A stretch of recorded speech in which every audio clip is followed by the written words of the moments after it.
Antah pravishyam avachim mam prasuptam sanjeevayatyakila shaktidharasvadhamna anyam sahastacharana shravanatvagadin pranaham namo bhagavate purushaya tubhyam.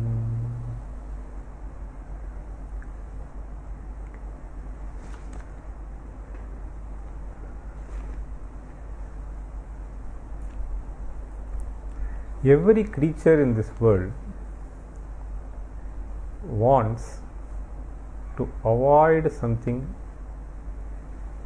which is going to cause trouble, which is going to land him into difficulty, which could be a source of fear. And every creature in the world wants to have happiness as much as possible from whatever source one can derive. So security and happiness are two things which are sought after by every being in the world. All our efforts are oriented either towards procuring happiness or means of happiness, procuring security or means by which we can make ourselves secure.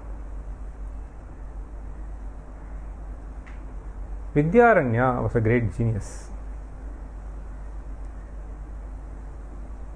In one of his works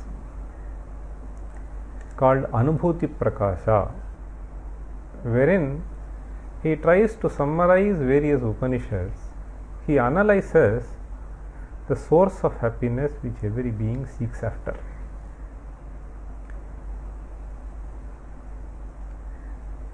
If I were to analyze the source of happiness,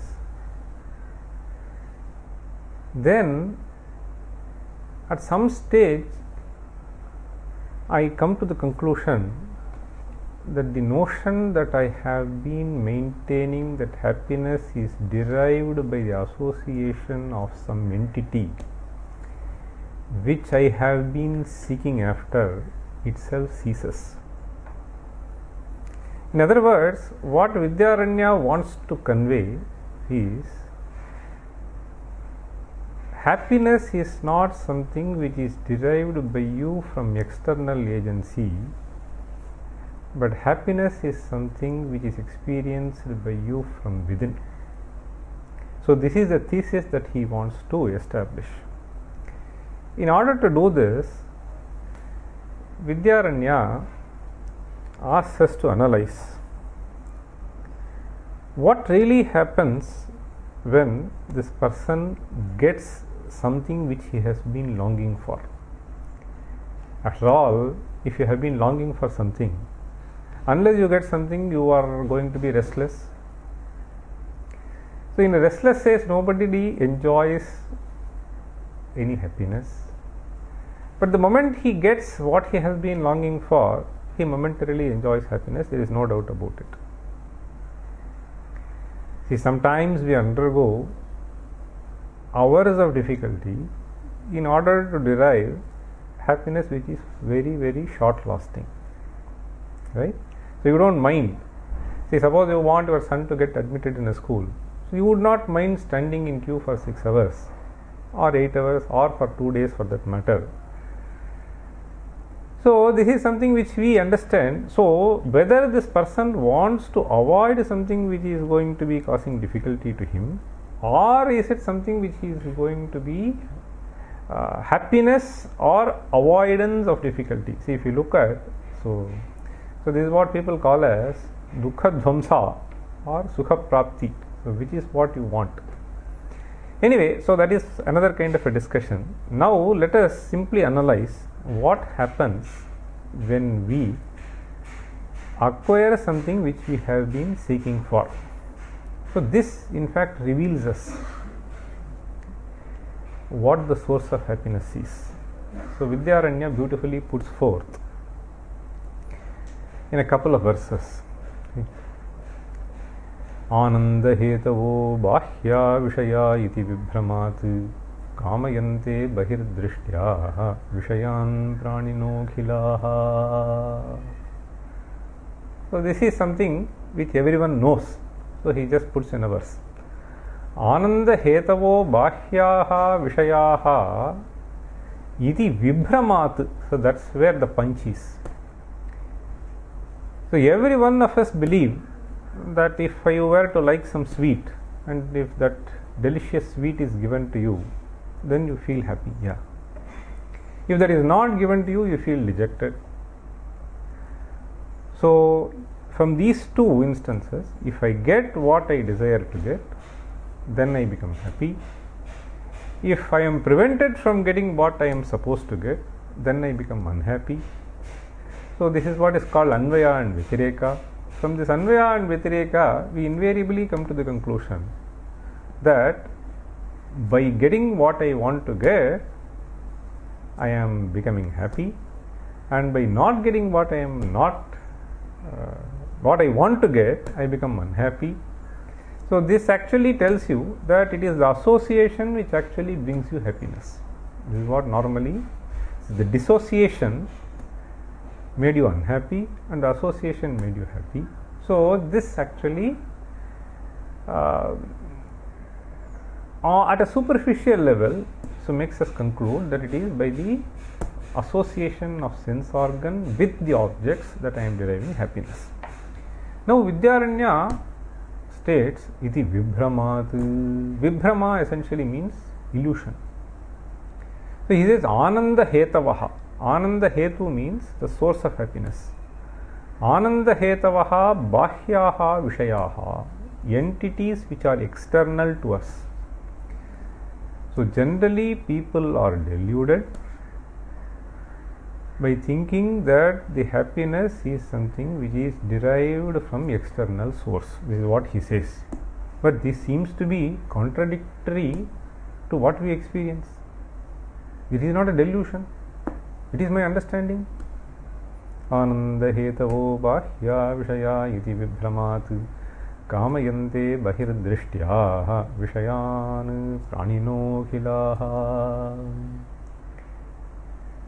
Then he asks us to analyze, and he puts forth a thesis. He says, so let us analyze. I'll tell you what's happening. He says, abhishta vishaye labdhe.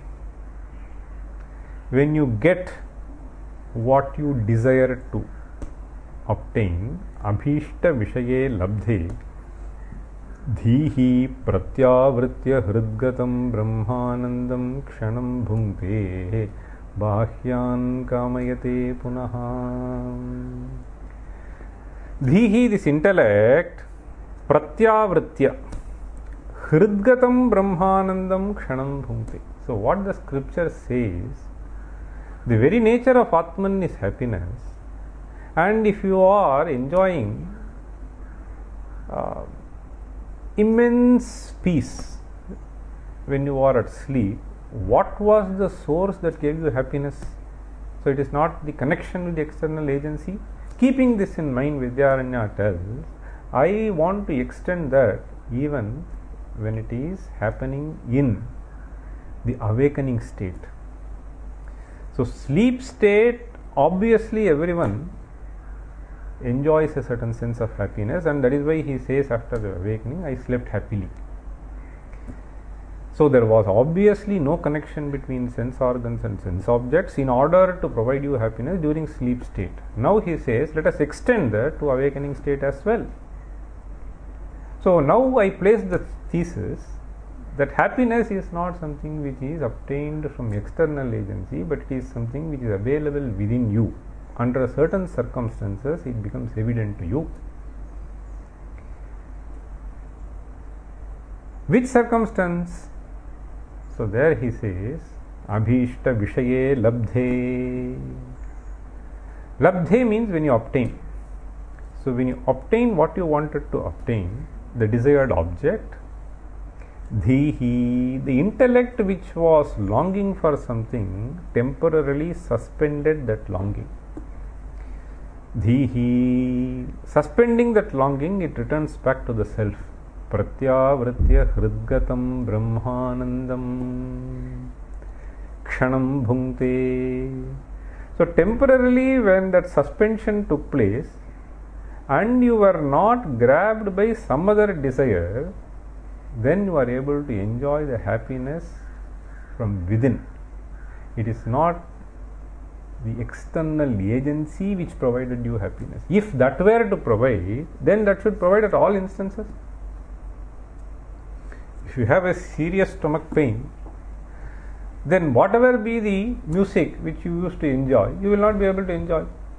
Obviously the ear is listening to the same music, right?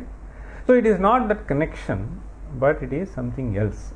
The suspension of longing for something and not being grabbed by the next desire, when this person returns, so he enjoys the happiness from within. Dhihi pratyavritya hridgatam brahmanandam kshanam bhunte. He says kshanam is till you get grabbed by something else.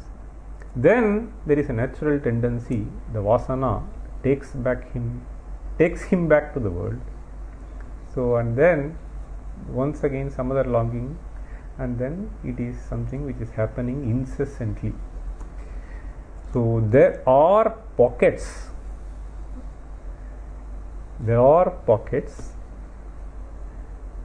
even in awakening state where we can realize this truth which has been put forth by Vidyaranya. So that the source of happiness is within, and the external agency is not something which is really fetching you happiness. It is essentially the suspension of the longing. So as long as this person keeps longing, then the tranquility is lost, and unless he gets that, this longing does not permit him to enjoy the happiness which is what he is. So this is a beautiful philosophy which has been put forth by Vidyaranya, and therefore he says people who have realized this truth that happiness is not something which is fetched to us by the association of external agency, always look for it inward and not outward. So only people who are deluded, so they look for happiness from one thing to other thing. So you temporarily derive joy from something, then you leave it, then you move to something else, you move on to something else, and so on and so forth. And this is something which is endless. So people who are wise, having understood that this is something which is within me and I have to train myself not to long for, so they are able to enjoy this happiness eternally. See? So this is what Vidyaranya has to say.